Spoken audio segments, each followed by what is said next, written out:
Bowie knives for the Woodsman. Today I'm going to talk about another Bowie knife, and this one here is probably a favorite of mine. And I do have some other videos on it, but this one will pertain more to the series. It's the Kabar BK9. I have Osage scales on my blade here. So what you'll find if you get the proper large woods knife, and in this instance here we're talking about Bowies, you'll find that you can expedite a lot of your common camp chores. Everything just comes together a lot more readily. Of course, you've got a chopping tool on your person. Now it's not an axe, it's not a hatchet, it's not a bow saw, right? It's a knife. So we're going to take the mentality that we would use on our 4, 5, and even 6-inch bladed knives. You take that mentality and you use this knife for those chores. Okay, we're not going to be batoning 10-inch rounds of seasoned hardwood. I would make wedges for something like that. It doesn't take long to make wedges. I would probably make, start my splitting like that with the knife, and then put in the wedges to do that work.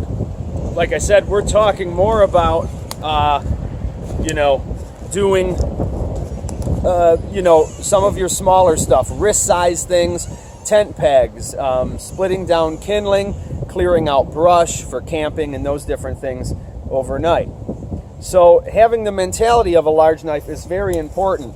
If you do not understand its philosophy of use, you will be very disappointed with it because you'll be comparing it to a hatchet, and the physics are not there for this to ever chop like a hatchet. So excuse me, I do know that there is some wind today, but we test in all sorts of different types of weather, so to speak. So I always make it fair weather. So over here, I've got some down maple, as you can see, and it is very, very nice and seasoned. So I mean, maple, we're talking some hardwood stuff here. And we'd like to gather some wood for a fire, and it has been raining somewhat. There has been some rain, so we're going to need to make some kindling and utilize some tinder. So I'm going to check this out here, this spot. So once again, we're talking about the ease of use with a large knife like this.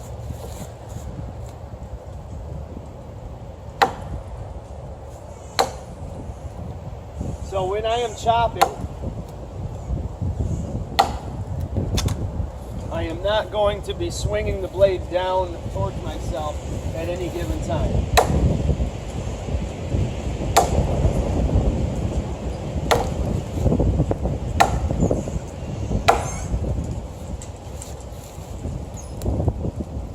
As I said, we're talking some really, really nice and seasoned stuff here. So I'm not going to be using another tool and then doing something with the big knife. We're using the large knife the entire time. And in some instances, it really shows the versatility. So good piece of maple, as you could hear and see. Here's another technique that I've used plenty of other times, and we get our kindling doing this. Now, I'm in no danger at any time of damaging the tree. I don't bury this into the tree.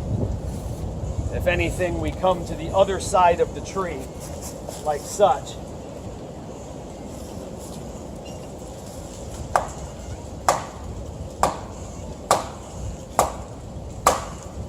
So these are methods that you can use to you know, get your cut started, or we can keep continuing to work our split.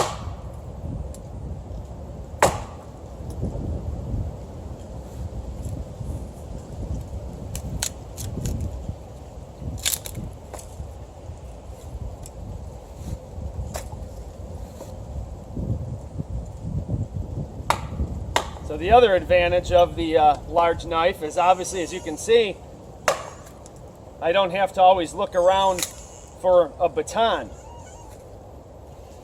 That in many instances, the weight of the knife itself is sufficient enough to do the splitting task.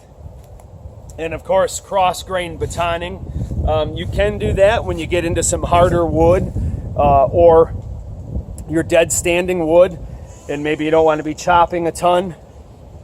Perhaps it's you're tired, or it's getting towards dark. You know, to fell whatever it is you would like to fell, for instance, you know, you can put your knife up to it, you know, and do your notch around whatever it is. So any chore that we can do with the small knife, you pretty much can do with a large knife.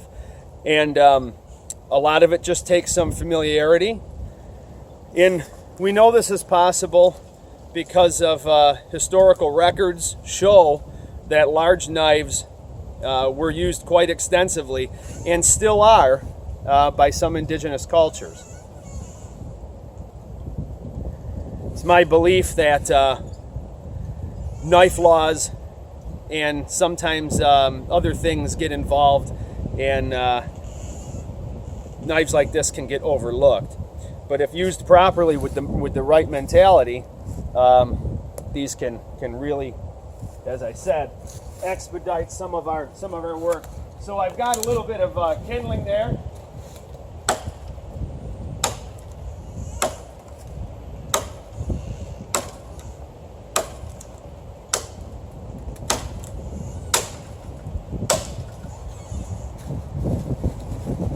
So we're just getting a bunch of our firewood here ready. So I always like to prepare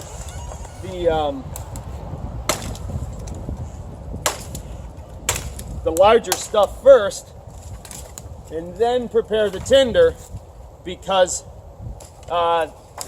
you know, if you prepare the tinder first, then what do? You got to leave it sort of exposed to the elements while you get everything else ready. And you may be gathering wood for an hour or 2 hours, and it's that much time that your very dry material would be you know, exposed to the elements.